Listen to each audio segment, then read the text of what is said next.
BJP Kishan Reddy గారికి కూడా ఒక లేఖ రాస్తా ఉన్నా. కిషన్ రెడ్డి గారు, మీరే కేంద్ర బొగ్గు గనుల శాఖ మంత్రి. సింగరేణిలో 49% కేంద్ర ప్రభుత్వానికి వాటా ఉంది.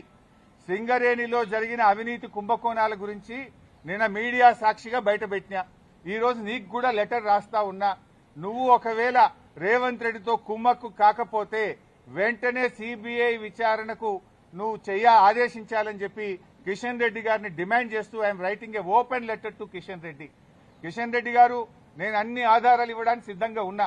రేవంత్ రెడ్డి బావుమరిదే ఈ యొక్క కుంభకోణాన్ని ఎట్లా నడిపాడు, ఎట్లా ఈ టెండర్లన్నీ రింగు చేశాడు, మరి కోల్ ఇండియాలో గాని అదేవిధంగా వెస్టర్న్ కోల్ ఫీల్డ్స్ లో గాని గతంలో సింగరేణిలో గాని ఎప్పుడైనా -10 నుంచి -20 టెండర్లు పోతుండే.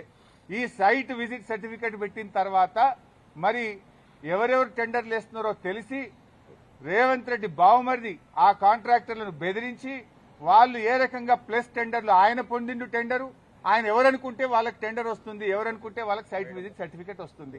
9E బ్లాక్ ఒక్కటే రద్దు చేయడం కాదు, ఈ టెండర్లు రద్దు చేయాలి. దీని మీద సిబిఐ విచారణ జరపాలని నేను నిన్న డిమాండ్ చేసిన.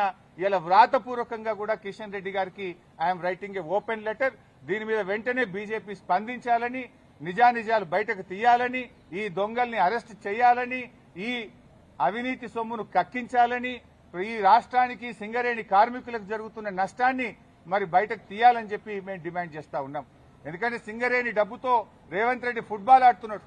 100 కోట్ల రూపాయల సింగరేణి డబ్బులను తన షోకుల కోసం ఖర్చు పెడుతుంటే ఎందుకు కిషన్ రెడ్డి గారు మౌనంగా ఉంటున్నారు, ఎందుకు బీజేపీ మౌనంగా ఉంటుందని కూడా నేను ప్రశ్నిస్తా ఉన్నా. అన్ని బయటకు రావాలంటే సిబిఐ విచారణ జరపాలని డిమాండ్ చేస్తున్నాం. సో మేము తప్పు చేయలేదు. నిన్న రాత్రి నోటీస్ ఇచ్చినా, రాత్రే హైదరాబాద్కు వచ్చినాం. ఈ రోజు న్యాయ వ్యవస్థ మీద గౌరవం ఉంది, చట్టాన్ని గౌరవిస్తాం కనుక వారు చెప్పిన సమయం ప్రకారం మేము హాజరవుతున్నాం. సమయం తీసుకునే అవకాశం ఉంది, కానీ మేము తప్పు చేయలేదు, మేము భయపడాల్సిన అవసరం లేదు. ఏ రకంగా కూడా ఈ కేసుతో మాకు సంబంధం లేదు. ఇది ఒక అక్రమ కేసు. కేవలం బురద జల్లాలని, రాజకీయాలను డైవర్ట్ చేయాలని, అటెన్షన్ డైవర్టేషన్ కోసం రేవంత్ రెడ్డి ఆడుతున్న ఒక సిల్లీ డ్రామా ఇది. రేవంత్ రెడ్డి రాజకీయాల కోసం చేస్తున్నటువంటి ఒక డ్రామా సీరియల్ లాంటిదే తప్ప ఇందులో ఎక్కడ కూడా నిజం లేదు. అందువల్ల మేము ఎక్కడ భయపడం. ఎన్నిసార్లు పిలిచినా వెళ్తాం, ఎక్కడికైనా వెళ్తాం.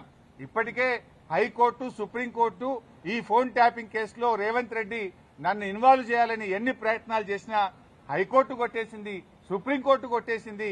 మళ్ళీ కొత్త డ్రామా పెట్టిండు. మాకు తెలుసు కేటీఆర్ గారిని ఎట్లా ఇబ్బంది పెట్టిందో మాకు తెలుసు. మా నాయకులందరినీ కూడా ఏ రకంగా ఇబ్బంది పెట్టినారో తెలుసు. నన్ను కూడా దాంట్లో భాగంగానే ఇబ్బంది పెడుతున్నావు. మీరెంత ఇబ్బంది పెట్టినా ఉద్యమించిన వాళ్ళం, తెలంగాణ సాధించిన వాళ్ళం. ఈ తెలంగాణ ప్రజలకు అన్యాయం జరిగితే మేము ఊరుకోము. ఈ తెలంగాణ ప్రజల పక్షాన నిన్ను ప్రశ్నిస్తూనే ఉంటాం. తెలంగాణ ప్రజలకు నువ్వు ఇచ్చిన హామీలు అమలయ్యేదాకా నిన్ను ప్రశ్నిస్తూనే ఉంటాం. మీ అవినీతి కుంభకోణాలు బయట పెడుతూనే ఉంటాం. నిన్ను వదిలిపెట్టే ప్రశ్నే లేదు. మాకు తెలుసు రేవంత్ రెడ్డి 3 రోజుల కిందనే ఈ స్క్రిప్ట్ వేసిపోయిండు. ఆయన వరుసగా నోటీసులు ఇవ్వాలని, ఆయన స్విట్జర్లాండ్ లో, ఆయన అమెరికాలో తిరిగొచ్చేదాకా ఈ సినిమా నడపాలి, ఈ నోటీసులు ఇవ్వాలి, వరుసగా నోటీసులు ఇవ్వాలి. రాజకీయాలు ఆయన ఉంటలేడు కనుక దీని చుట్టూ తిప్పాలి. బీఆర్ఎస్ నాయకులందరూ మున్సిపల్ ఎన్నికల మీద దృష్టి పెట్టకుండా అటెన్షన్ డైవర్షన్. సంగారెడ్డిలో ఒక ఎమ్మెల్యే మొన్ననే చెప్పిండు, మేము ఉమ్మడి మెదక్ జిల్లాలో కష్టపడి పనిచేస్తే ఒక ఆయన చెప్పిండు మొన్ననే, ఇక నేను మళ్ళీ పోటీ చేయా, ఇక నేను మళ్ళీ ఓటు అడగా అని మా దెబ్బ కొడితే మొన్న ఒక నాయకుడు చెప్పిండు. రేపు కూడా నువ్వు ఎన్ని డ్రామాలు చేసినా ఖచ్చితంగా మెజారిటీ మున్సిపాలిటీలు గెలుస్తాం, ప్రజలతో ఉంటాం. ప్రజల చేత నీకు తప్పకుండా ప్రజలే నీకు బుద్ధి చెప్తారు. మేము మాట్లాడుతున్నది నీ అవినీతి మీద బయట పెట్టినాం, దాని మీద సమాధానం చెప్పు. నీ 6 గ్యారెంటీల గురించి అడుగుతున్నాం, దాని మీదే సమాధానం చెప్పు. సంబంధం లేని కేసుల్లో మమ్మల్ని పిలిచి ఈ డ్రామా ఆడుతున్నావు, ఆడు ఎంతకాలం ఆడతావో